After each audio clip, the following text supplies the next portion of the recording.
for you her know what I own mean? good. Yeah. I have so many thoughts about this, and I'm really excited to just like drop my wisdom here.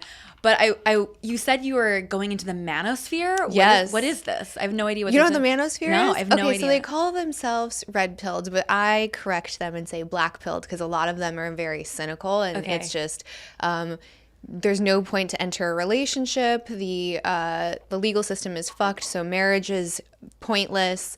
All women are whores, so you're better off just sleeping with random women because you don't have to deal with the headache of maintaining the relationship.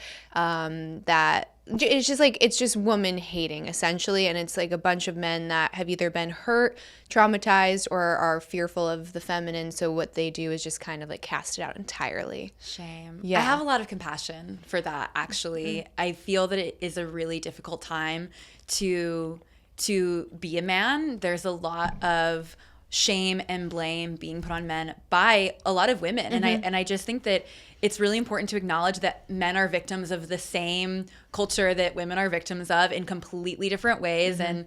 And just dropping a note here, like, oh, like I can just feel the loneliness and the fear that's like coming from that collective. Mm-hmm. And anyways, let's talk about the dark feminine though. Yeah, let's get Which into is it. what I like to call, like, as you were saying, like, wow, there's so much power for women in their sexuality, as well as in their intuitive capability, as well as in their emotional range. Mm-hmm. And this is what I like to call collectively the dark feminine. So we have the light feminine, we have the dark feminine. And the light feminine is the part of the feminine that has been historically and even currently more celebrated and accepted.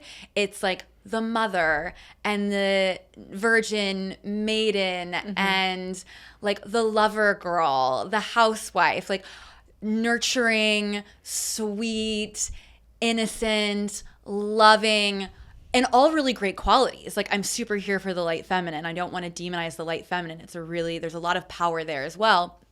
But there's also a lot of shadow in the light too.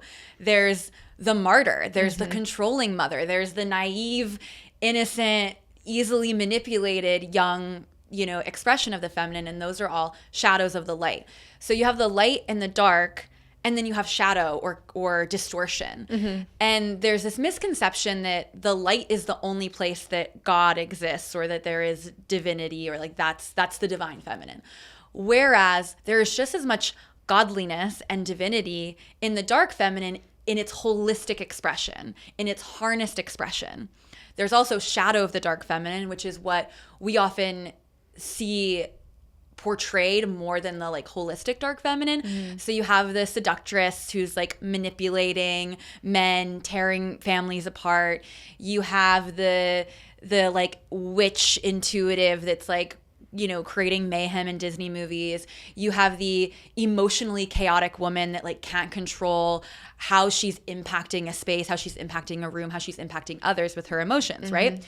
But you also have like these really holistic expressions of the dark feminine, the woman who is seducing her man into his heart, mm-hmm. right? Mm-hmm. You have the intuitive who is like using herbs and plants to like heal herself and her family and others. You have the emotional female who is deeply able to like read what's going on for a person and in the room, and use her heartbreak, use her grief, use whatever like crazy chaotic energy is happening inside her to alchemize it and create art, right? Mm-hmm.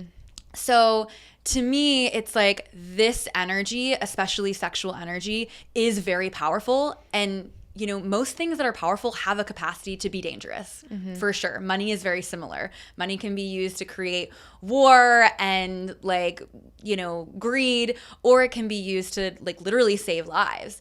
And it's a very similar energy with sexuality. It's neutral, but we don't create safety around our sexuality by shutting it down, turning it off, pretending like it's not there, having someone else deal with it. We create safety by mastery, by actually creating safe and sacred spaces to fully explore these parts of ourselves from a curious and intentional perspective. Mm-hmm. So how would you go about instructing like a younger woman and I'm going to stick with women here for a second, a younger woman to navigate her sexual experiences, let's say she's inexperienced, 18, 19, 20 years old.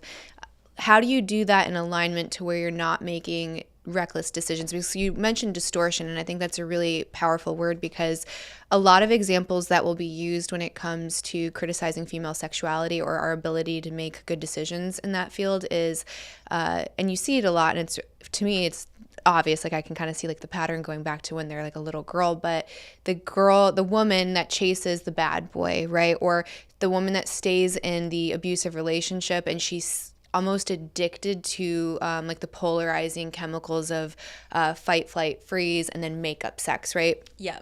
And they'll say like, well, the makeup sex is so good, but they've done studies on this. And while some women will respond well to chaos, like it actually ups their arousal, universally pleasure goes down. So even for like about 10 to 20% of women, stress will increase arousal, 80% goes down. But for all women, pleasure goes down.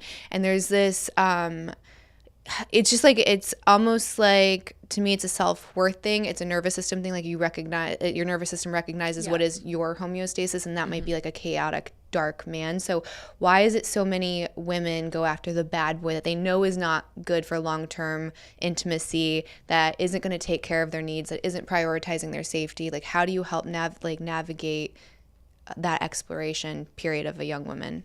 Yeah. I would say holistically, the path is shadow work. However, this is a very nuanced space, right? Like this is like a collective piece. It's not just like women are the problem or like this specific pattern.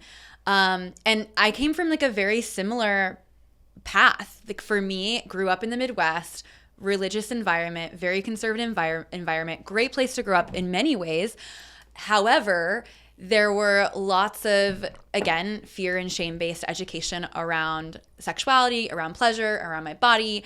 And so as I, came into puberty, I also knew that what I was here, it just wasn't landing for me completely. I didn't feel like I was getting the whole truth in regards to sexuality, which was true. I wasn't getting a truly honest sex education. I wasn't getting a pleasure-based sexual education. And so I decided to like find out for myself. And I really had like several chapters where I was exploring my sexuality incredibly liberally. And it wasn't a good, like, safe move. I did learn a lot in those chapters, but I also experienced a lot of non-consensual interactions, and it was deeply damaging for me. And so when I came into my 20s, I had like this really limiting sex education that I was carrying on top of a bunch of sexual trauma. And that around that time, I started, learning about spirituality, and I was meditating and doing yoga, but it was like not getting there. It wasn't going deep enough. It wasn't truly holistic. And that's when I discovered Tantra. And that's what really allowed me to go to the deeper parts of myself and be really honest with myself as well. And that's really where it's like Tantra isn't just about sexuality, but for me, that was my gateway. I was into it because of the cool sex tricks. I was like, let's go. But it wasn't too far down the line that I was like healing my relationship to my inner child and my relationship to abundance and prosperity and money and what was possible for me in life. And for me, what that looked like was completely being celibate, actually, for a chapter, and exploring within my own body where my pleasure was, like doing yoni massage to actually like massage out the trauma. Like the body keeps the score. We do all this like work on our bodies, but like we're like ignoring like our sexual centers where there is so much to be released and processed. And then being really intentional from there about the spaces and the types of people that I connected with, and also empowering my intuition. Like once you, again, like reclaim more of those dark feminine energies, including your intuition, you start to get a sense of like, oh, I'm in this pattern with these dangerous men because I'm reliving my fatherhood wound, or I'm addicted to the drama. And is there a healthier way for me to get that like rush in my body than like, engaging with a toxic person? And I'm not like I don't have like the full scientific background on this, but the feelings that we get when we're really angry, like that like heightened sense is very similar to like the heightened sense of excitement and joy. And so it's similar things that are happening in the body, but there are more healthy paths to get to that like feeling of aliveness.